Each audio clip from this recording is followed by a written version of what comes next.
This whole thing goes back to John 14:12, where Jesus tells his disciple, "Whoever believes in me will also do the works that I do, and greater things than this will he do." You can't imagine what Jesus has done. All these miracles that you have seen as a disciple. And Jesus says, if you believe in me, if you live your faith, then you will do greater things than this. So what does it mean to do greater things than Jesus? Well, the miracles were in fact not the greatest acts of Jesus. Imagine all those who were healed.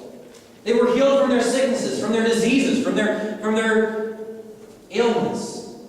And they just died. Lazarus was raised from the grave, but Lazarus just died again. I don't know about you, but I don't know if I'd want to be raised from the grave, because then I'd have to go through the act of dying twice. That doesn't sound like a very pleasant experience. I mean, Jesus might have done more agony to Lazarus than God. Lazarus had to die twice now. He had to go through all that pain and suffering twice. Jesus' miracles were temporary. They didn't last. No, the great things of Christ were the changing hearts. The great things of Christ were those who were the most decrepit of society being redeemed and saved. The great things of Christ were Mary Magdalene, Levi, Zacchaeus. These were the true miracles of Christ. Jesus is saying to Peter, if you love me, then you will feed my sheep. If you love me, then you will do greater things than I have done. If you love me, you will lay your nets aside and you will feed the sheep. If you love me, then you will create the greatest miracle of all. You will change hearts. Jesus says, forget your previous life. Leave it all behind. He says, do not live your life for yourself. Do not live your life for this world. If you love me, live your life as I did. Live your life as a servant to everyone around you. Give it all up. Let your world be undone and turned upside down for the sake of feeding my sheep. And who are the sheep? Well, it's more than just us sitting here. The sheep are this entire world. They all belong to God, whether they want to admit it or not.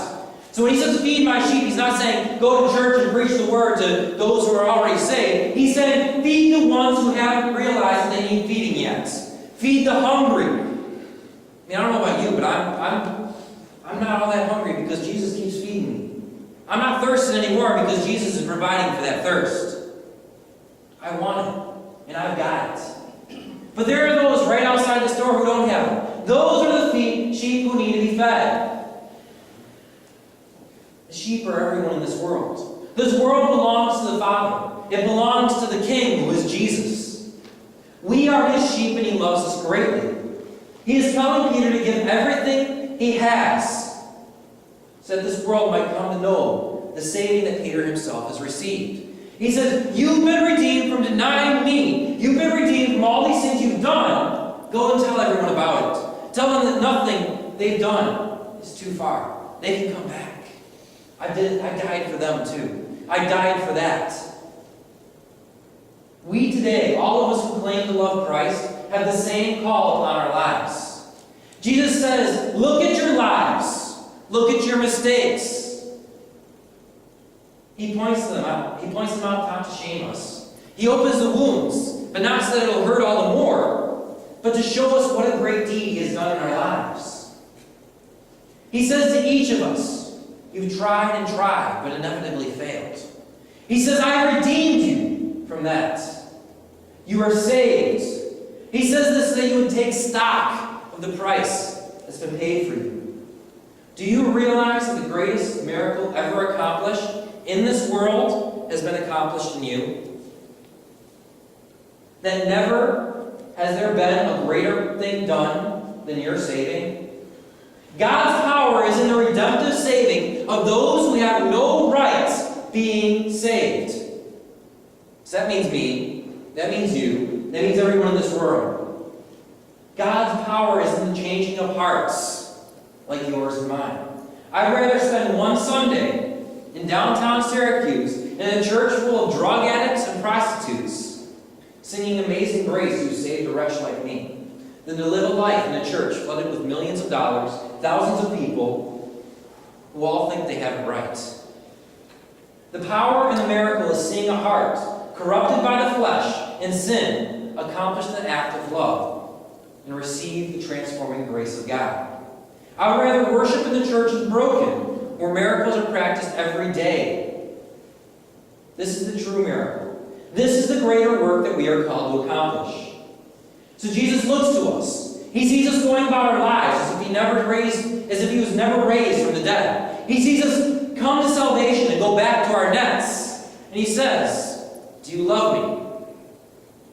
He's looking at each of us, living our lives as if nothing has ever happened. And he says, "Do you love me?" Do we love the one who has died for us? Do we love the one who paid the price that we are undeserving? If we who are undeserving may be free. Then Jesus says, "Feed my sheep." Don't waste it. Don't waste your life. Lay it all aside. Let your hopes and dreams be transformed. Live your life for the sake of someone else. Bring the bread of life to all. Be transformed. If you proclaim with your lips, "I love you, Lord," then go about your life as if nothing has changed, then you do just as Peter did and say, "I never knew him." We have the power of the Spirit flowing through our veins because of the baptism of Christ. We have the power of God residing in us, transforming us. We have the power and ability to change lives. Do you hate the way that people are oppressed? The way that the poor go hungry? The way children are mistreated? I don't know about you, but that's one that gets me. Children being mistreated. Do you hate the way that people are abused, beaten, or taken advantage of? Do the atrocities of this world abhor you and throw you into a fit of anger? Then quit talking about it.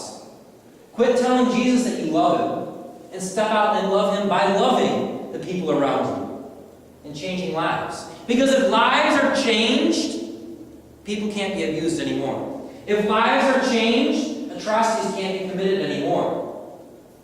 If lives are changed, the broken are healed. And the broken aren't made broken anymore. Be the deliverer of grace to this world. Be the change that you wish so hard for. Be the one who feeds the sheep. Love the world like Christ has loved you. The power of Christ has been given to us through his death, resurrection, and baptism into the faith. So let us step up and be his presence to the world. Cast aside your nets and love like you have been loved.